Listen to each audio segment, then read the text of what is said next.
Tēnā koutou katoa, everyone. We're delighted you could join us today for this wellbeing webinar in partnership with business.govt.nz. I'm Anna Louise Hoffman, the New Zealand Corporate Affairs Manager at MYOB, and I'm really pleased to be here today to host this discussion alongside the brilliant Dr. Addie Wootten, clinical psychologist and CEO of Smiling Mind. Smiling Mind is a top digital-led prevention-focused mental health not-for-profit with a mission to provide accessible, lifelong tools to support healthy minds. Now, before we get started, we wanted to acknowledge all of those who may be joining us from communities that have been affected by the recent extreme weather events. Our thoughts are with everyone that's been impacted, and while there are a range of areas where significant support is needed over time, over the coming months and years as we recover, we can only hope that some of our discussion and tips today may also prove useful for managing wellbeing in some of those times of high stress or overwhelm. For any MYOB customers joining us today who have been impacted by these events, a friendly reminder that our financial hardship policy is available for those needing assistance or support. Now, stress is something that impacts all of us in different ways, and learning how to manage various levels of stress or feelings of overwhelm is not only beneficial in business, but for our overall well-being. MYOB's last business monitor highlighted that around a third of SME owners or decision makers in New Zealand have experienced a mental health condition since starting or taking over their business. And of this group, 85% reported being affected by stress and 71% said they've experienced anxiety. We know running a business isn't easy, and when you're facing economic challenges, struggling with workload, and just doing what you can to support your people, it's understandable that you'd start to feel that weight on your shoulders. Throw in a few deadlines, and getting into a state of flow can be a real challenge. So the aim of today's session is to provide everyone with some practical tips on how to identify the early signs of stress and learn a few techniques for managing feelings of stress and overwhelm, particularly in times of heightened pressure and demand, like tax time. So please feel free to pop any questions you have in the chat box, and we'll try and get to as many as we can at the end. Smiling Mind has also provided a takeaway document with some tips like those we'll talk about today, and these should be appearing at the bottom of your screen to download. So let's get into it. I'll hand over now to our guest speaker, Dr. Addie Wootten. Thanks. Thanks for having me. It's really great to be here. I think you are right. Every one of us will feel stress at different points in our lives. And today we're going to talk through a whole range of information about stress and overwhelm and really try and drill into what you can take away from this webinar to support your own mental health and wellbeing and to hopefully learn some techniques to manage the impact of stress. So we're going to start with a bit of a definition of what stress is. So from our perspective, stress is the response that we experience when we're presented with demands or pressures that are not matched by our knowledge or ability or resources and challenge our ability to cope. So basically, that idea that stress is when we're confronted with too much and we feel overwhelmed to manage it. And this can be a perceived or a real overwhelm. So we're going to talk a lot today about how our mind plays a really significant role in our response to stress, as well as obviously the situations that we're in. Stress is an emotional experience. You will have all experienced stress in different ways. That sense of nervousness, tension, strain. You might feel that, heart palpitations, churning of the stomach. We all feel stress in different ways, but we're going to drill into what stress is and how we can manage it. So moving along, stress is inevitable. Unfortunately, we're not going to end this webinar with the magic cure for stress. We all experience stress. It's an inevitable and natural part of life. We can't actually survive without stress. It's our cue to danger and what might be happening in our environment, and it actually helps us in lots of ways to get out of those dangerous situations. You might have heard of the idea of the fight or flight response, so that this is our normal human reaction to stressors when we see threat or danger. And it's crucial for us in managing that threat or danger. We know that many forms of stress are actually really healthy for us, or certain levels of stress are healthy for us. It can inspire action, it can drive performance, it can help us with our productivity, but only at a certain level. Once stress moves beyond that threshold, it can become quite destructive. We know that without stress to motivate us, though, the other end of the spectrum, we may not be able, it might be tempting for us to relax and do nothing at all, and we might not have that drive to pursue our goals. So I think that's particularly relevant when running a small business. It really is about that, finding that right balance of stress that motivates us to keep going, but making sure we're not overwhelmed by stress. The challenge with being a human, though, is our tendency to think. Humans think a lot, and that causes us a whole range of stressful responses or stress responses that we really can live without. We call this idea that in modern days, we're not confronted with those tigers out there in the jungle that we have to get away from. So the stress response is not commonly activated by our environment. Or, granted, there will be times when the environment does impact on us and the stress response is triggered into action, and that's really important. That really helps us to get away from the danger. But what we find in our modern world is that our mind triggers a lot of these responses. We call these paper tigers. So that idea that when we're out there doing our day-to-day work, we start thinking about things that cause us to go into this stress response. Unfortunately, a lot of us spend a lot of time in that activated state, and enduring that chronic stress, so feeling like you're highly activated by stress for a lot of time, is really unhealthy for us, and it actually places really significant wear and tear on the body as well as our mind. We know that stress is a really critical part of many mental health conditions and physical diseases, actually, including cardiovascular disease, anxiety and depression, high blood pressure, sleep problems. So tackling stress is really critical. Looking for how we can understand what our triggers are, how we can respond to those triggers in a more healthy way, and learn to manage stress is really important. In our everyday life, we know that there will be times when stress arises. There might be looming deadlines. Tax time is a really interesting time for high levels of stress, or there might be things going on in your environment that feel a bit out of your control, and they will be times that you feel more stress. Knowing how to manage that stress is really critical. So unfortunately, a lot of us spend a lot of time in this red zone. This is the idea of heightened high levels of stress. It can really impact on our physiological body. And so this is the idea of being constantly in that activated flight or fight response zone.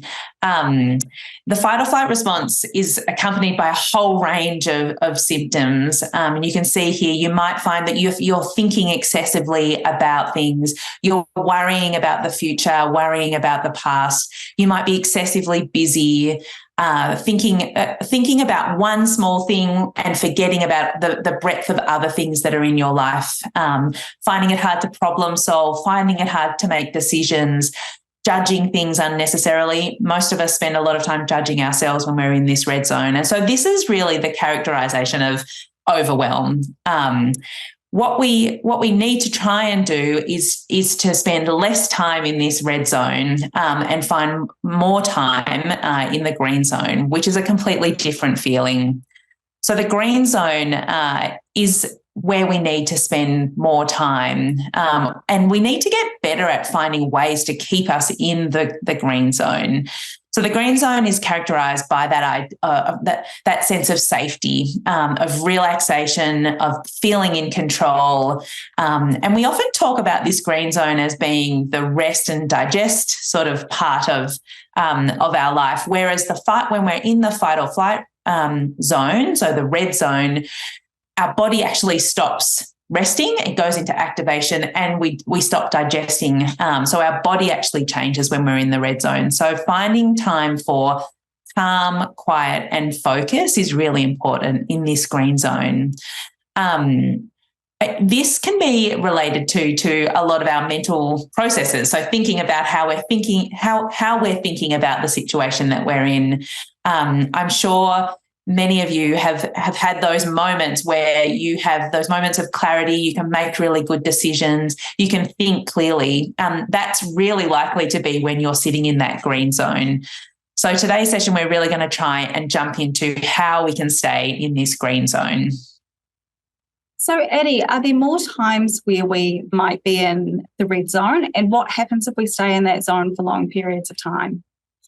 Yes. So the red zone can be triggered, as I said, by our external environment, but also our internal thought processes and our thinking. And it's interesting, I think we all have our own different patterns of what trips us up and gets us into that red zone. For some of us, you might have noticed waking up in the middle of the night, feeling really anxious, really tight chest, whirring thoughts. And that situation is completely tied to our thinking. So we're not in a dangerous situation. We're hopefully really comfortable in bed. We should be asleep, but yet our body is activated in that red zone. So that is a really, I suppose, a warning sign for us to say stress is high. We need to do something about it. If you're finding that you're waking up at night and getting into those cycles of high tension, high stress.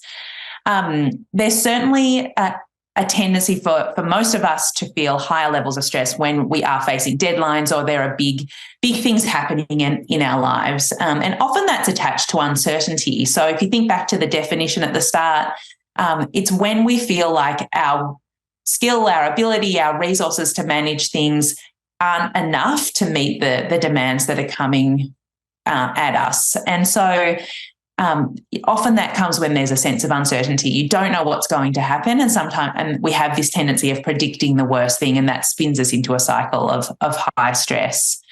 So there are definitely times when we will spend more time in that high red zone.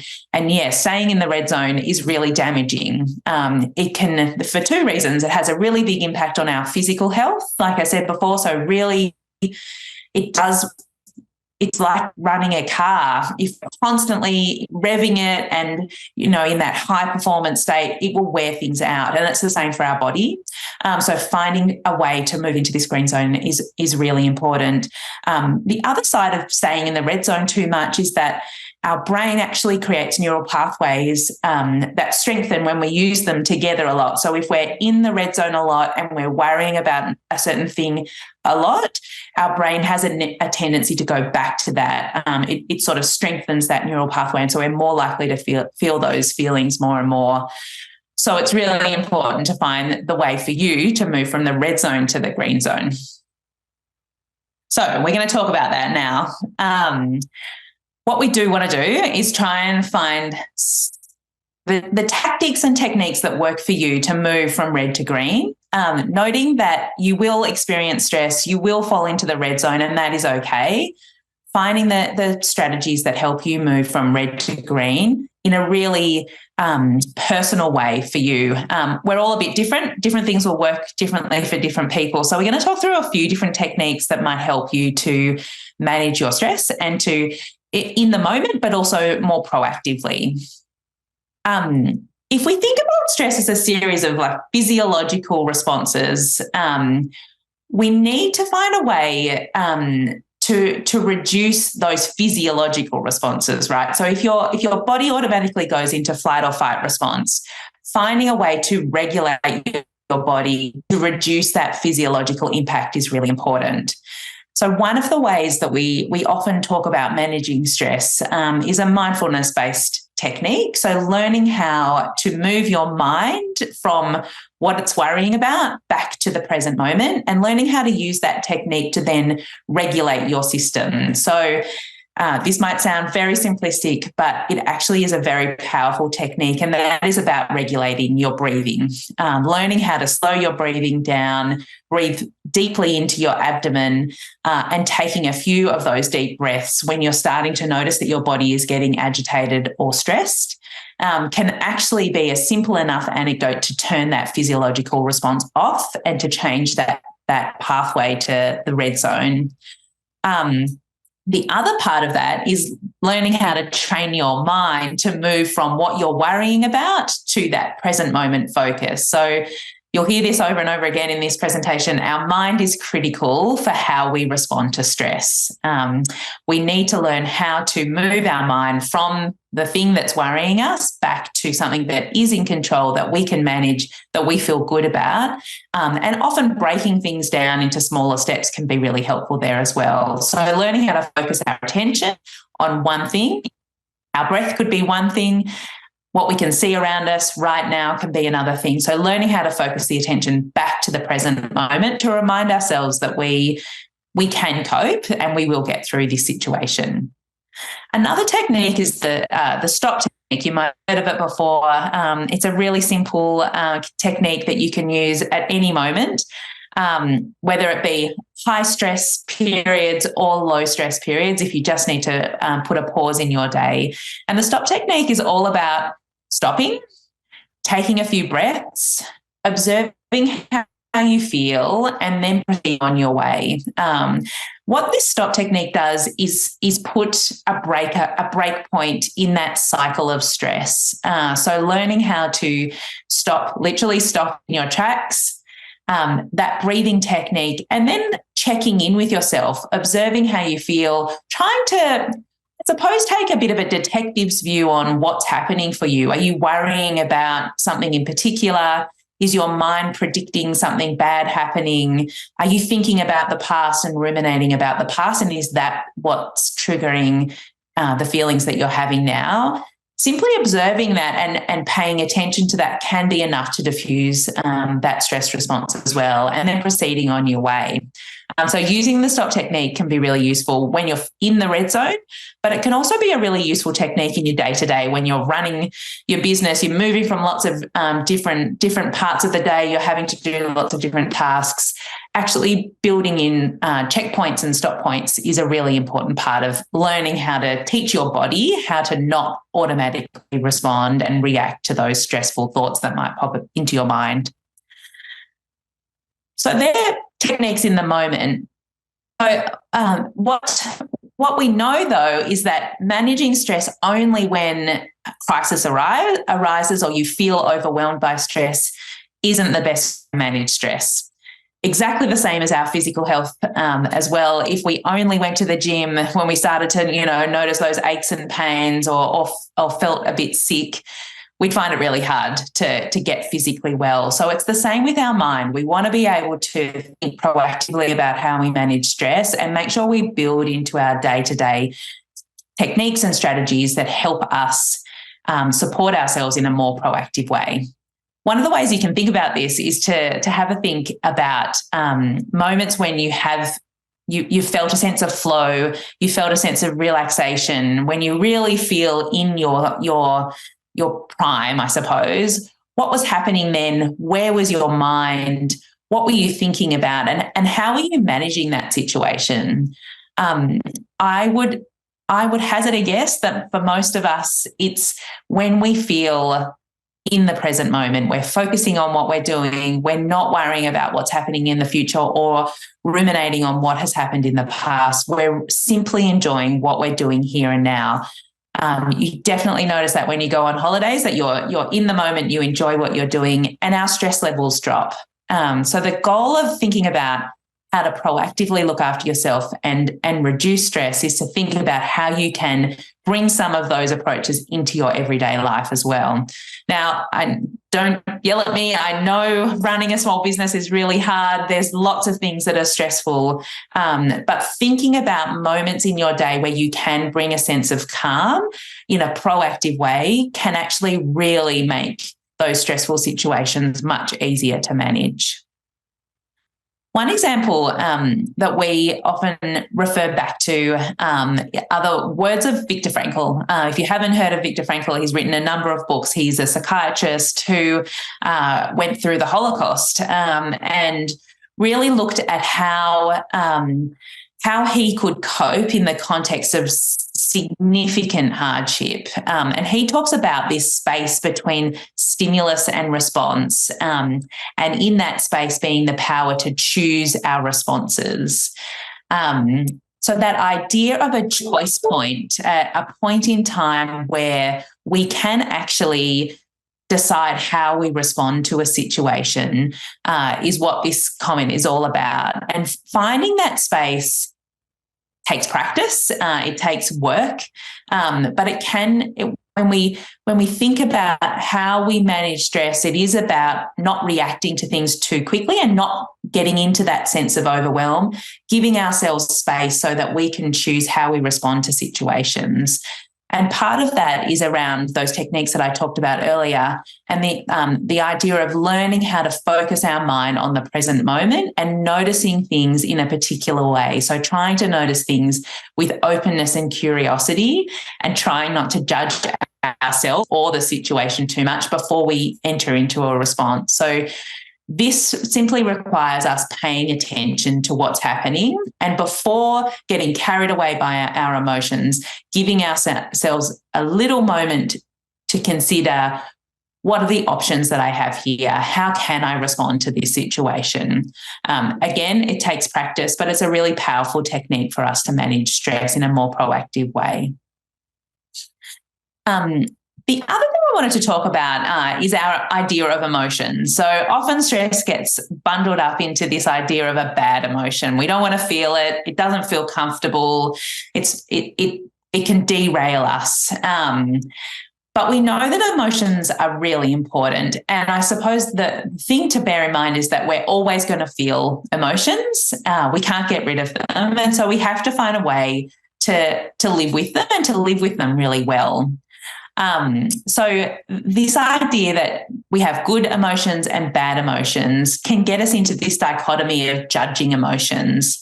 And there's been a whole lot of research looking at the role of our thoughts. So off that labeling is a thought. So stress is bad, relaxation is good. That's a thought process that's happened in my mind. And there's been some really interesting work to look at whether, when we get into that high state of stress, that red zone, is it because of the stress response only, or is it because we're reacting to an emotion? And Kelly McGonigal has done some really interesting TED Talks on this topic if you want to drill into it a little bit more. But she talks about the idea of stressing out about stress. So that's that cycle of feeling stressed and then stressing out because you are feeling stressed. And that is a really dangerous cycle to get into. So finding a way to not criticize yourself, not judge yourself when you are feeling stress, and learning how to slow that cycle down is really, really important. We know some emotions will be productive and they're there at the right time, but we need to learn how to manage our emotions more effectively. So that's really about learning how to get to know emotions, what works for us, how do we navigate those emotions, and not being afraid of those emotions. So finding time to deal with those emotions when we need to. One way to do that is to think about our mindset. We call them mindful mindsets, the idea of the attitude or approach that we take to our life, how we navigate our life. And there are two key mindful mindsets that we think are really relevant to stress. The first being the idea of trying not to judge, or non-judgment. Often stress comes when we underestimate our ability to manage something that's happened in our lives, or a real or perceived threat that's coming up in the future. So I'm not sure if anyone else has ever done this, but we have this tendency to, when we get home from a long, busy day and our spouse says, "Oh, how was the day?" we focus only on the things that went wrong. We tell them about all of the things, like this terrible disaster that happened, and we forget about all of the good things that happened in the day. Our brain has this tendency to focus on the negative. It's called the negativity bias, and it's well researched. We know it happens. But what we need to learn to do is to not judge ourselves in those situations, and learn how to move from only focusing on what went wrong to also a balanced view on what also went really well. So finding space for us to go back through the day and look at how we're supporting ourselves as well. Sorry, just one second. And the second one is letting go. So learning how to let go of things that might be out of your control. So we all have a tendency to really beat ourselves up about things that we can't control, and learning how to let go of things is really important. Now, I'm just going to quickly touch on this last slide and then we'll open up for questions. So the other thing to consider when we're thinking about stress is our lifestyle. So we know that exercise is a really, really important part of looking after ourselves. The physical response is really important, and physical activity is a key antidote to stress, really. And the other part of this is thinking about our sleep practices. So we know that a huge proportion of people don't get a good night's sleep. So finding a way to get a good night's sleep is really essential. I think on the handout that we've got available, we've got a whole lot of tips to support people in getting a good night's sleep. And I really encourage you to think about how you look after yourself so you do get a good night's sleep. And that is about reducing caffeine, setting a sleep routine, making sure you're going to bed and waking up at the same time every day, and really trying to reduce that worrying. Now, finally, a couple of things just to really quickly wrap up. In summary of what we've talked about today, so thinking about your mindset, noticing when you're judging things, finding a way to let things go, and how you can be open and curious when you're navigating stressful situations. You can practice the stop technique. I do it all the time, even in between meetings, really stopping and pausing so I'm present and focused on what I'm doing at any one time. And then if you're looking for a resource, we have partnered with MYOB to develop a really great tool in the Smiling Mind app for small business owners and employees. And that will take you through a whole range of mindfulness resources to support your mental health and hopefully help you reduce your stress. Now, I'll stop there and open up, I think, to questions. Awesome. Thanks so much, Addie. And noted on the caffeine front, which I say after having 3 coffees this morning. So no judgment. I'm sure I'll be fine by this evening. Now, a quick question from Martin actually on that. How can we manage eating less when we're stressed out? Great question. It is our natural tendency. And, that is a physiological thing. Our body's activated. It's using up a whole lot of energy, and it means that we're craving additional energy to balance ourselves out. There's no magic cure for this one, but I think it really is about finding a balance to that. So if you're stressed and you're finding that you're craving food, if you can do some exercise, that will change your body's reaction. So even going for a 10-minute walk will give you a space where your body has a chance to work off that stress response, and hopefully that will reduce your tendency to, grab a packet of chips or some chocolate biscuits. And I think awareness is the first step in that. So noticing when you're starting to feel stressed, go and do something sooner rather than later before you feel overwhelmed by stress. Awesome. And chips, definitely one of the first things that I would reach for. Now, a couple of questions here on the stop technique, both quite similar.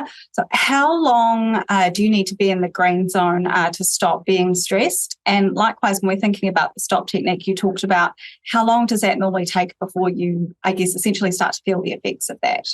Yeah, that's a really good question. So the stop technique you can do, so I would recommend 3 deep breaths as the sort of key anchor. So that's probably 30 to 45 seconds, plus the pausing and the reflection. So you might say the stop technique will maybe take a minute to go through.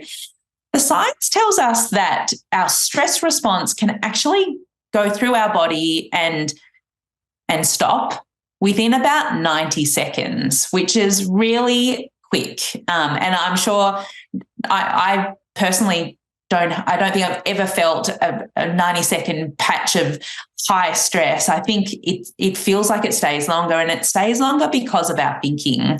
So if you start to notice stress and you practice that stop technique, you breathe deeply, chances are you can get yourself into that green zone within about 2 to 3 minutes, and hopefully that will be enough for your body to down-regulate and to get out of that stress response.